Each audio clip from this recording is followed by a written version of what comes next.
The train rushed through the winter darkness toward New York. At stations along the route, crowds waited in the cold just to see the woman inside. She had crossed oceans, deserts, and continents with one small travel bag. 72 days earlier, she had left the city with one question. Could a real person travel around the world faster than the fictional hero in Around the World in 80 days? Now every hour mattered. If the train arrived on time, she would turn a novel into a world record. She would also prove that the editors who once doubted her had been wrong. Her name was Nellie Bly, and she had built her career by going where people told her not to go. Nellie Bly was born Elizabeth Jane Cochran in Pennsylvania in 1864. She did not begin life with wealth or powerful connections. After her father died, the family faced financial difficulties. Elizabeth understood that she would need to support herself. When she was 20, she read a newspaper article that argued women should remain in the home instead of building careers. She was furious. She wrote a strong letter to the editor of the Pittsburgh Dispatch. Her writing impressed him, and he invited her to produce an article. The newspaper gave her a pen name, Nellie Bly. She wrote about the working conditions of women in factories and other subjects that many papers treated as unimportant. But editors often pushed female journalists toward fashion, society, and domestic topics. Bly wanted harder assignments. She moved to New York and joined Joseph Pulitzer's newspaper, The New York World. Her first major assignment there made her famous. She pretended to have a mental illness so that she could enter the women's asylum on Blackwell's Island. For 10 days, she observed cold baths, poor food, harsh treatment, and terrible living conditions. After leaving, she wrote a series of reports. The investigation brought public attention and helped produce reforms. Bly had shown what kind of journalist she would be. She did not want to describe events from a safe distance. She wanted to enter the story. In 1873, the French writer Jules Verne published Around the World in 80 days. Its hero, Phileas Fogg, makes a bet that he can circle the globe in 80 days. The book became internationally popular. In 1888, Bly suggested that the world send her on the same journey in real life. According to her later account, the newspaper's managers objected. A woman would need too much luggage, they thought. She would need protection. She could not travel alone with enough speed. Bly rejected every argument. She said she could go with one small bag.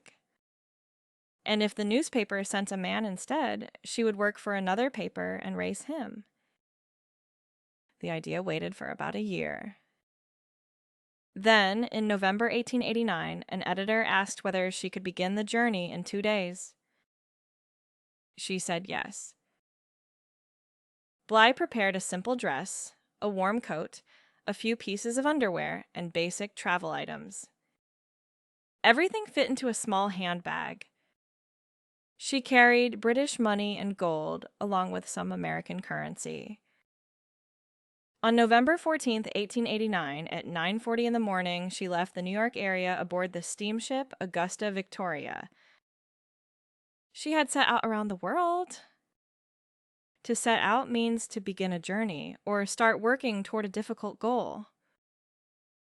The newspaper started a clock. The first part of the journey was rough. Bly became seasick on the Atlantic crossing. For a person trying to beat time, hours spent sick in a cabin felt especially dangerous. But the ship continued to Southampton, England. From there, she traveled by train and boat through Europe. Then an unexpected invitation arrived. Jules Verne wanted to meet her. His home in Amiens, France, was not directly on her fastest route. Visiting him could cost valuable time, but Bly accepted. She and an interpreter raced by train to Amiens. Verne and his wife welcomed her. A map showed the fictional route of Phileas Fogg and Bly's planned route. Verne wished her success. The meeting connected the imagined journey with the real one. Then Bly hurried south to Italy. At Brindisi, she boarded another steamship and continued through the Mediterranean Sea and the Suez Canal.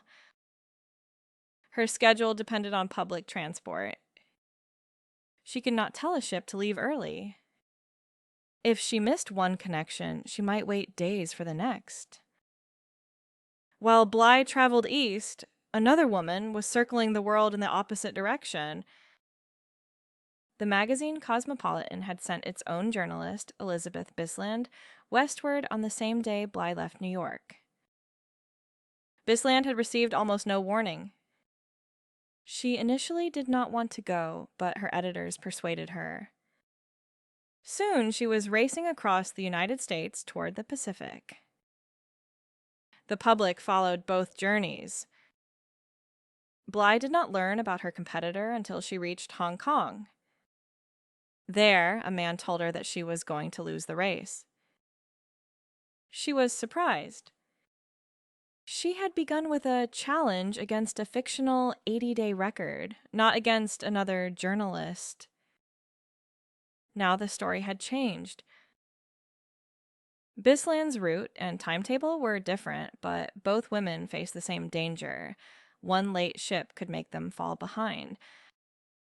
To fall behind means to make less progress than another person, or less progress than a plan requires. Bly continued through Colombo and Ceylon, now Sri Lanka, then Penang, Singapore, Hong Kong, and Japan. At every stop, the world around her changed. Languages, clothing, food, streets, weather, and customs. Her newspaper reports reflected the attitudes of an American traveler in the 19th century, including some views that readers today would challenge. But the journey also showed how steamships, railways, and telegraph lines were connecting distant places more closely than before. The telegraph allowed news of Bly to move faster than Bly herself. In Yokohama, Japan, Bly boarded the Oceanic for the Pacific crossing to San Francisco. This was one of the longest and most uncertain parts of the route. Bad weather could slow the ship. There was no faster connection to take if it arrived late. The record depended on engines, wind, waves, and the decisions of the captain. The Oceanic made good progress, but storms near the American coast caused delays. Bly reached San Francisco later than the newspaper had hoped. The world had arranged a special train to carry her east.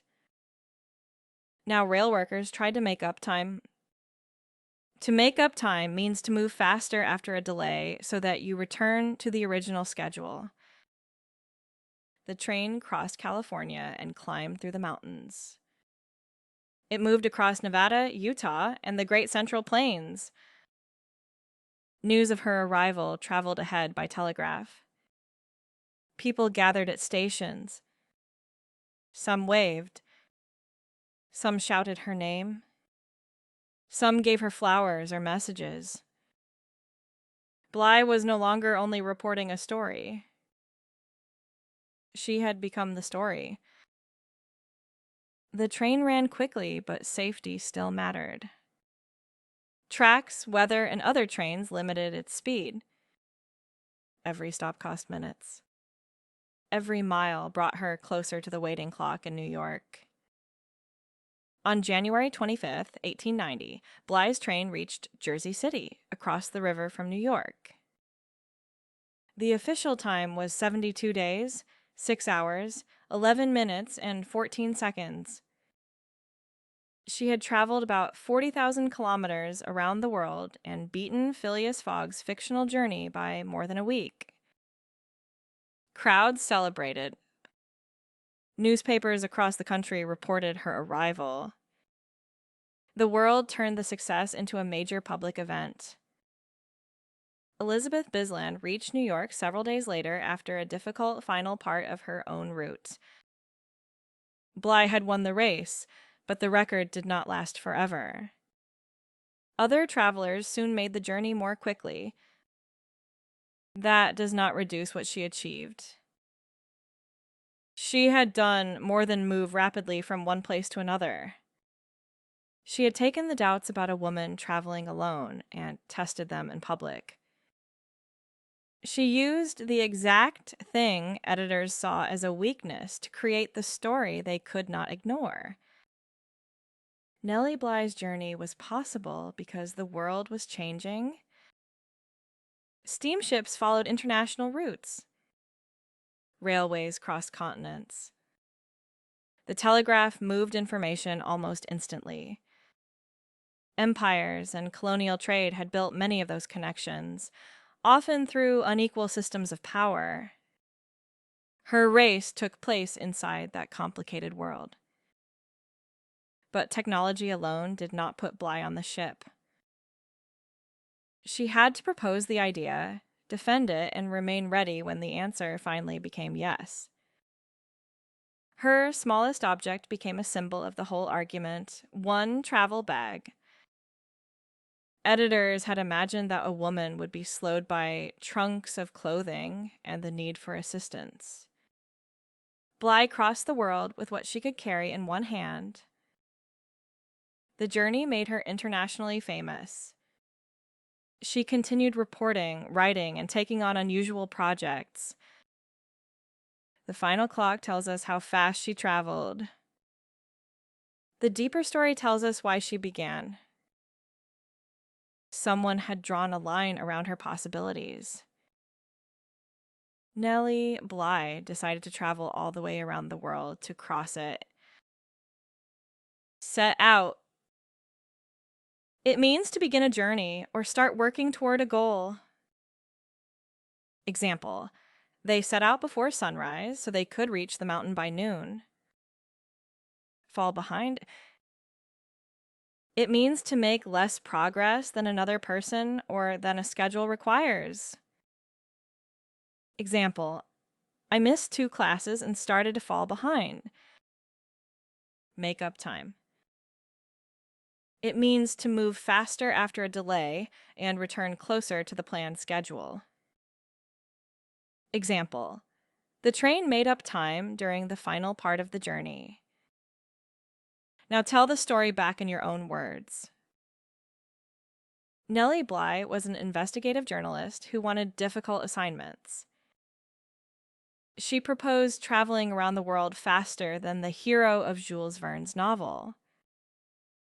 Her editors first doubted that a woman could make the journey quickly. On November 14th, 1889, she set out with one small travel bag. She crossed the Atlantic, met Jules Verne in France, and continued through the Suez Canal and across Asia. Another journalist, Elizabeth Bisland, was racing in the opposite direction. After crossing the Pacific, Bly took a special train across the United States.